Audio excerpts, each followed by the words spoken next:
I kept getting disturbing stares from an old couple at a restaurant, and when I found out why, it destroyed me. I used to go to this diner every Saturday morning for breakfast, and it was an otherwise lovely place, except for this one specific old couple. They were there at the same time as me every Saturday morning too, and for the majority of my meal, I'd catch the woman glancing over or even downright staring at me. Now, I used to dress very alternatively, so I was used to getting weird looks from strangers, but the way she looked at me was so different to anything I've experienced. The first time she ever looked at me, she teared up and almost started crying, and after she turned back around, the man just placed his hand on her shoulder. He too had red eyes, and I saw him mouthing, "I know it hurts, honey." I saw them again next week, and once again the old woman teared up after looking at me. This went on for another few weeks, and every time I'd scratch my head wondering why she was crying at the sight of someone she never knew. Well, after one particularly emotional breakdown, she excused herself to the bathroom, and while she was gone, I saw the old man get out of his seat. He made his way towards me, and when he got close, he firstly apologized. He told me he was sorry to interrupt my meal, and he was also sorry about his wife. He said he had noticed her actions make me uncomfortable, and so he felt the least I deserved was an explanation. I told him, "Okay, I'm listening," and he cleared his throat before speaking. I could tell he was pushing back tears. After taking a moment, he went on to say, "I know this is a heavy thing to dump, so brace yourself. So I'm sure you can guess that that woman there is wife. And the thing my wife has always wanted most is to be a mother. Sadly, doctors always told her she'd never get pregnant.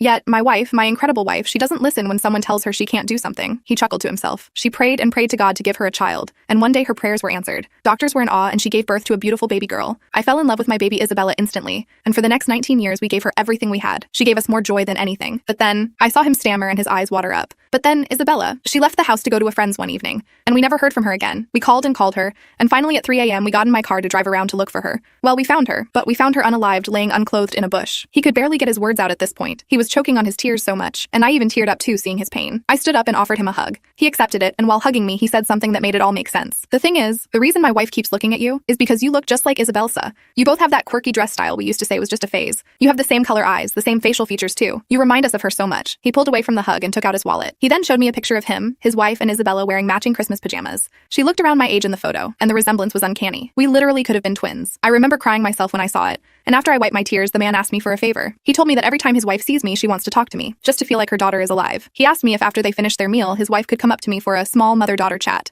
"You don't even have to tell her what you're actually doing in life. Please just talk to her. Make something up." I told him I'd be glad to do that, and he went back to his table after one more hug. And indeed, after their meal, the woman came up to me. We had a 5-minute conversation about how I was doing in life. I told her I was a director at a fashion firm now, and she just smiled. I always knew my baby girl was so smart. I always said you'd achieve great things, Izzy sweetie. When she stood up and walked off, she hugged me and told me to keep pushing, because no matter how hard it gets, she knew her Izzy was too strong of a soul to let life beat her. Those words stick with me to this day.